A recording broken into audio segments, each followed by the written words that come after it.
Hello, നല്ല നമസ്കാരം. Anomie, ഭാവനയും റഹ്മാനും പ്രധാന വേഷത്തിലെത്തിയ അനോമി. ഒറ്റവാക്കിൽ പറഞ്ഞാൽ നമ്മൾ സയനൈഡ് കഴിച്ചാൽ മരിക്കും എന്ന് നമുക്ക് വ്യക്തമായിട്ടറിയാം.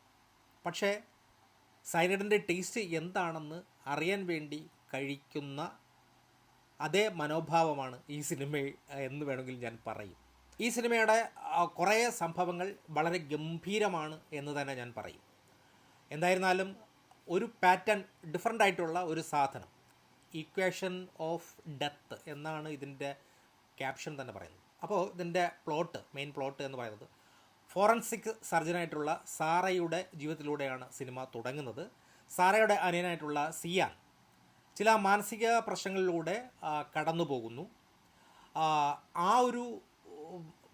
അങ്ങനെ കടന്നു പോകുന്ന വ്യക്തി ഒരു ദിവസം അനിയനെ കാണാതാകുകയും അതേ തുടർന്ന് അദ്ദേഹത്തിൻ്റെ മൃതദേഹം കണ്ടെത്തുകയും ചെയ്യുന്നു. ഇതൊരു ആത്മഹത്യയാണെന്ന് പറഞ്ഞ് പോലീസ് കേസ് അവസാനിപ്പിക്കാൻ ശ്രമിക്കുമ്പോൾ സാറ സ്വന്തം നിലയ്ക്ക് അന്വേഷണം ആരംഭിക്കുന്നു. നഗരത്തിൽ നടക്കുന്ന സമാനമായ കൊലപാതകങ്ങളുടെ ഒരു പാറ്റേൺ സാറ തിരിച്ചറിയുന്നതും പോലീസ് ഉദ്യോഗസ്ഥനായിട്ടുള്ള ജിമ്രാനോടൊപ്പം ചേർന്ന് കൊലയാളിയെ കണ്ടെത്താൻ ശ്രമിക്കുന്നതാണ് സിനിമയുടെ മെയിൻ പ്ലോട്ട് എന്ന് പറയുന്നത്. ശരിക്കും പറഞ്ഞു കഴിഞ്ഞാൽ ഇതിൻ്റെ ഒരു പ്രചോദനം എന്ന് പറയുന്നത് മരണത്തെ മുഖാമുഖം കാണുന്ന മനുഷ്യരുടെ മാനസികാവസ്ഥയും ആഫ്റ്റർ ഡെത്ത് കോൺഷ്യസ് എന്ന ഒരു ശാസ്ത്രീയമായിട്ടുള്ള ആശയത്തെയും അടിസ്ഥാനമാക്കിയാണ് ഈ സിനിമയെ ഒരുക്കിയിരിക്കുന്നത്. മലയാള സിനിമയിൽ അധികം ചർച്ച ചെയ്യപ്പെടാത്ത ഒരു ഹൈ കോൺസെപ്റ്റ് തന്നെയാണ് ഈ ഒരു സിനിമ. ഇതിനായി തിരഞ്ഞെടുത്തിരിക്കുന്നത് വളരെ ഗംഭീരമായിട്ടുള്ള ഒരു ക്ലൈമാക്സ് തന്നെയാണ്. ഇതിൻ്റെ അഭിനയവും ഇതിൻ്റെ സംവിധാനമൊക്കെ നോക്കുമ്പോൾ ഭാവന വളരെ വൈകാരികമായും മാനസികമായിട്ടുള്ള ഒരു സംഘർഷത്തിലൂടെ കടന്നു പോകുന്ന സാറ എന്ന കഥാപാത്രത്തെ ഭാവന വളരെ മികവുറ്റതാക്കി, ഭാവനയുടെ ശക്തമായ ഒരു തിരിച്ചുവരവായിട്ട് ഇതിനെ വേണമെങ്കിൽ വിലയിരുത്താം. പിന്നെ റഹ്മാൻ എന്ന് പറയുന്നത് ഡ്രാമ അനുഭവിക്കുന്ന പോലീസ് ഓഫീസറായിട്ട് റഹ്മാൻ തൻ്റെ പതിവ് ശൈലിയിൽ തന്നെ മികച്ച പ്രകടനം കാഴ്ചവെച്ചു. അദ്ദേഹത്തിൻ്റെ ആക്ഷൻ രംഗങ്ങളും സ്ക്രീൻ പ്രസൻസും വളരെയധികം ഗംഭീരമാണ് എന്ന് തന്നെ ഞാൻ പറയും. പിന്നെ അഗസ്ത്യയും അതോടൊപ്പം തന്നെ അർജുൻ ലാൽ, ഷെബിൻ ബെൻസൺ, ബിനു പപ്പു എന്നിവരുടെ റോളുകളും അവരും വളരെ ഗംഭീരമായിട്ട് തന്നെ ചെയ്തു എന്നുള്ളതാണ്. നവാഗതനായിട്ടുള്ള സംവിധായകനായിട്ടുള്ള റിയാസ് മാരാത്ത് ഒരു സയൻസ് ഫിക്ഷൻ ത്രില്ലർ എന്ന നിലയിൽ മികച്ച ഒരു മേക്കിംഗ് ശൈലി അദ്ദേഹം പിന്തുടരാൻ ശ്രമിച്ചിട്ടുണ്ട്. ഒരു പുതുമുഖ സംവിധായകൻ്റെ പതർച്ചയില്ലാതെ സിനിമയെ അവതരിപ്പിക്കാൻ അദ്ദേഹത്തിന് സാധിച്ചു എന്ന് വേണമെങ്കിൽ പറയാം. ഈ സിനിമയുടെ സവിശേഷത എന്ന് പറയുന്നത് ഒരു സയൻസ് ഫിക്ഷൻ എലമെൻറ്റ്, സയൻസും ഫിക്ഷനും ചേർന്നിട്ടുള്ള ഒരു പരീക്ഷണം മലയാളത്തിൽ ഒരുപക്ഷെ ഒരു പുതിയ ഒരു അനുഭവമാണ്. സിനിമയുടെ ഏറ്റവും വലിയ പോസിറ്റീവ് ഇതിൻ്റെ ക്ലൈമാക്സ് തന്നെയാണ്. സസ്പെൻസും അപ്രതീക്ഷിതമായിട്ടുള്ള ട്വിസ്റ്റുകളും ശരിക്കും പറഞ്ഞു കഴിഞ്ഞാൽ കാഴ്ചക്കാരനെ ഒരു പരിധിവരെ സംതൃപ്തിപ്പെടുത്തുന്നുണ്ട്. പിന്നെ സിനിമയുടെ സുജിത് സരഗിൻ്റെ വിഷ്വൽസും കളർ ഗ്രേഡിങ്ങും സിനിമയ്ക്കൊരു ഒരു ഹോളിവുഡ് നിലവാരം നൽകാൻ സഹായിക്കുന്നുണ്ട്. അനിമൽ സിനിമയുടെ സംഗീത സംവിധായകൻ ഹർഷവർദ്ധൻ രാമേശ്വരൻ്റെ ബാക്ക്ഗ്രൗണ്ട് സ്കോർ സിനിമയുടെ ഒരു ത്രില്ലർ മൂഡ് വർദ്ധിപ്പിക്കുന്നതിന് വളരെയധികം സഹായിച്ചിട്ടുണ്ട്. കിരൺ ദാസിൻ്റെ എഡിറ്റിങ്ങും മികച്ചതാണെങ്കിലും സിനിമയുടെ ആ ഒരു സ്ലോ ഇത് ഒരുപാട് പ്രശ്നങ്ങൾ ഉണ്ടാക്കിയിട്ടുണ്ട്.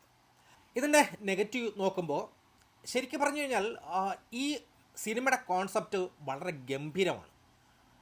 ഇതിനു മുമ്പൊന്നും പരീക്ഷിക്കപ്പെടാത്തൊരു സാധനം. അതുകൊണ്ട് അത് അവതരിപ്പിക്കാൻ എടുത്തിരിക്കുന്ന രീതി ഉണ്ടല്ലോ, ആ ഒരു സാധനം വളരെ പഴഞ്ചൻ സാധനമാണ്. അതോടൊപ്പം തന്നെ ഈ റഹ്മാൻ അവതരിപ്പിക്കുന്ന ജിമ്രാൻ എന്ന് പറയുന്ന കഥാപാത്രം ഉണ്ടല്ലോ, പിന്നെ പാസ്റ്റിൽ എന്തോ വലിയ സംഭവമാണ് എന്ന് കാണിക്കാൻ വേണ്ടി പിന്നെ അദ്ദേഹത്തെ ഇൻ്റർവെല് കഴിയുന്ന ശേഷം എന്തൊരു വെറുപ്പിച്ച് കൊന്ന് കരിച്ച അയാൾ സർവീസ് എന്തോ ഒരു സംഭവമാണ്, അതുകൊണ്ടാണ് അയാളെ പിന്നെ മദ്യപിച്ച് ഡ്രോമായിട്ട് ദാടിയൊക്കെ വളർത്തി നടക്കുന്നത് എന്നുള്ള രീതിയിൽ വരുത്തി തീർക്കാൻ. അതിനേക്കാൾ രസം എന്തറിയാമോ, സ്വന്തം ഭാര്യയുടെ അടുത്ത് പോയിരുന്ന് പിന്നെ റൂട്ട് മാപ്പ് വരയ്ക്കുന്നു, എന്നിട്ട് ഭാര്യയുടെ അഭിപ്രായം ചോദിക്കുന്നു. അപ്പോൾ ഈ 3 കൊലപാതകവും ചെയ്തത് അയാളാണോ എന്നൊക്കെ ചോദിച്ചു ഭാര്യ അതിന് മറുപടി പറയുന്നു. എന്ത് വെറുപ്പിക്കൽസടോ.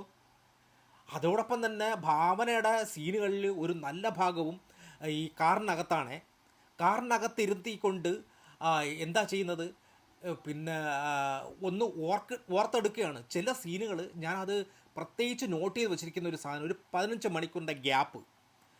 അത് ഒരു പ്രാവശ്യം കാണിച്ചു, 2 പ്രാവശ്യം കാണിച്ചു, 3 പ്രാവശ്യം കാണിച്ചു. അത് കഴിഞ്ഞിട്ട് ഇത് ഈ ഫോഴ്സ്ഡായിട്ട് കഥയെ നമ്മുടെ തലയിലോട്ട് ഫോഴ്സ്ഡായിട്ട് പിന്നെ കയറ്റിത്തരാൻ ശ്രമിക്കുകയാണ്. അതിന് ശേഷമുണ്ടല്ലോ ഭാവന പിന്നെ ഗൂഗിൾ ചെയ്യുന്ന സാധനങ്ങൾ വീണ്ടും വീണ്ടും ആവർത്തിച്ച് കാണിച്ചു തരികയാണ്. ഒന്നിയിൽ നിങ്ങൾ ആ ഹെഡിങ് ഓർത്ത് വെച്ചിരിക്കണം, അതല്ലെങ്കിൽ അവൾ സെർച്ച് ചെയ്തിരിക്കുന്നത് എന്തൊക്കെയാണ് എന്ന് ഓർത്ത് വയ്ക്കാൻ വേണ്ടി കുറേ സാധനങ്ങൾ നമ്മുടെ തലയിൽ അങ്ങ് ഫോഴ്സ്ഡായിട്ട് കയറ്റിത്തരാൻ ശ്രമിക്കുകയാണ്. പിന്നെ ഈ സിനിമയുടെ ദൈർഘ്യം എന്ന് പറയുന്നത് 2.5 മണിക്കൂർ. 2 മണിക്കൂർ കൊണ്ട് തീർക്കേണ്ട സാധനത്തെ വലിച്ചു നീട്ടി ആവശ്യമില്ലാത്ത കുറേ സാധനങ്ങൾ, ഞാൻ നേരത്തെ പറഞ്ഞതുപോലെ കുറേ സാധനങ്ങൾ ആവർത്തിച്ച് വരുന്നു. എന്തിനാ? അതോടൊപ്പം തന്നെ ഇമോഷൻ രംഗങ്ങളിൽ പിന്നെ ഇടയ്ക്കിടയ്ക്ക് കയറി വരുന്ന പിന്നെ ആ ഒരു ഭാവനയുടേതായിട്ടുള്ള കുറേ സാധനങ്ങളുണ്ടല്ലോ. ഭാവന നല്ലൊരു ആക്ടറാണ് എന്നുള്ളത് നമുക്കെല്ലാം അറിയാം. ഇമോഷൻ കണക്ടിവിറ്റിയുടെ ആ ഒരു ഇതുണ്ടല്ലോ, ഒരു സിനിമയുടെ ഒരു കോൺസെപ്റ്റ് ബുദ്ധിപരമാണെങ്കിലും പോലും അതോടൊപ്പം തന്നെ അത് നമ്മളിലേക്ക് കൺവേ ചെയ്യുവാനുള്ള ഒരു സംവിധായകൻ്റെ പിഴവായിരിക്കാം ചിലപ്പോൾ. ആദ്യം തന്നെ ഇവരുടെ ഒരു പിന്നെ ഇത് അനിയനും ചേച്ചിയും തമ്മിലുള്ള ആ ഒരു ബന്ധത്തെ കാണിക്കാൻ വേണ്ടി കാണിക്കുന്ന കുറേ സാധനങ്ങൾ വളരെയധികം ക്രിഞ്ചടിച്ച സാധനങ്ങൾ. എന്തിനാണ് അത്രയും സമയം 10-20 അരമണിക്കൂർ എടുത്തെന്ന് തോന്നുന്നു. അത് മാത്രം നമ്മളിലേക്ക് എത്തിക്കാൻ വേണ്ടി 1/2 മണിക്കൂറോളം എടുത്തു. പിന്നെ ഇതോടൊപ്പം തന്നെ ഈ സാങ്കേതികപരമായിട്ടുള്ള കുറേ സാധനങ്ങൾ, ശരിക്കും പറഞ്ഞു കഴിഞ്ഞാൽ ഒരു ഗംഭീരമായിട്ടുള്ള ഒരു ടെക്നീഷ്യനാണ്, പക്ഷേ ആ ടെക്നീഷ്യൻസിനെ നല്ല രീതിയിൽ ഉപയോഗിച്ചിട്ടില്ല എന്നുള്ളതാണ് സത്യം. അതിൻ്റെ ചില മ്യൂസിക് എന്ന് പറയുന്നത് ഭയാനകം. അതായത് അനിയനെ കാണുന്നില്ല, തുടക്കത്തിൽ അനിയനെ കാണുന്നില്ല. അനിയനെ കാണാത്തതുകൊണ്ട് പെട്ടെന്ന് എടുത്തുവെച്ച് ഓടുകയാണ്, ലിഫ്റ്റിലൊക്കെ അമർത്തിക്കൊണ്ട് പിന്നെ സ്റ്റെയർ കേസ് വഴി ഇറങ്ങിയൊക്കെ ഓടുന്നു. ഭയാനകമായ മ്യൂസിക്. എന്നിട്ട് സെക്യൂരിറ്റി ചേട്ടൻ്റെ അടുത്തൊക്കെ പോയി ചോദിക്കുകയാണ്.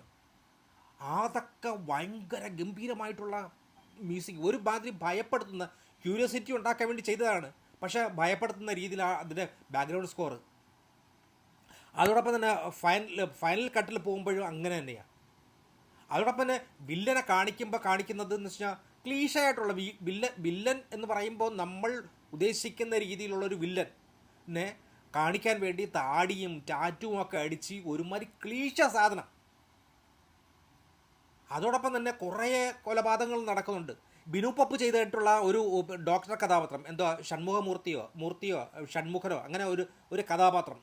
ആ ഡോക്ടർ കഥാപാത്രം മൊത്തത്തിൽ പിന്നെ കഥയെ തലകിൽ മറച്ചു വെച്ചിട്ട് കുറേ ഡയലോഗ് അടിച്ചിട്ട് പോയിട്ടുണ്ട്. അതോടൊപ്പം തന്നെ പോലീസ് കണ്ടെത്തിയ പിന്നെ ഇൻവെസ്റ്റിഗേഷൻ കംപ്ലീറ്റ് ചെയ്തിട്ട് അതിനെ വെരിഫൈ ചെയ്യുന്ന പിന്നെ മറ്റൊരു ഉദ്യോഗസ്ഥയായിട്ട് പിന്നെ ഭാവന വീണ്ടും വരികയാണ്. 5 പേര് ആത്മഹത്യ ചെയ്തു, ഒരാൾ മാത്രം സ്പെഷ്യലാവുകയാണ്.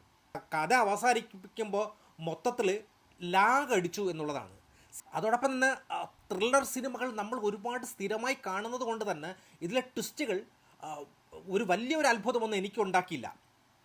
നമുക്ക് മുൻകൂട്ടി അറിയാൻ പറ്റുന്നു വില്ലൻ ആരാണെന്നും അദ്ദേഹം എന്താണ് ചെയ്യാൻ പോകുന്നതും എന്താണ് സംഭവിക്കാൻ പോകുന്നതെന്ന് വളരെ ഊഹിക്കാൻ കഴിയുന്ന രീതിയിൽ തന്നെയാണ്. ക്ലൈമാക്സിലെ ആ ഒരു സയൻസ് ഫിക്ഷൻ എലമെൻറ്റ് മാത്രമാണ് ഗംഭീരമായിട്ടുള്ളത്. ബാക്കിയുള്ള സാധനങ്ങളൊക്കെ വളരെയധികം പ്രെഡിക്റ്റബിളാണ്. ചുരുക്കത്തിൽ നല്ലൊരു ആശയത്തെ ശരാശരി നിലവാരമുള്ള ഒരു തിരക്കഥയിൽ തളച്ചിട്ട ആ ഒരു സിനിമയാണ് അനോമി എന്ന് പറയുന്ന സിനിമ. ഒരു തവണ കാണാൻ പറ്റുന്ന വളരെ വിമർശനാത്മകമായ ഒരു സിനിമയായിട്ട് മാത്രമേ എനിക്കിതിനെ വിലയിരുത്താൻ കഴിയുകയുള്ളൂ. Thank you.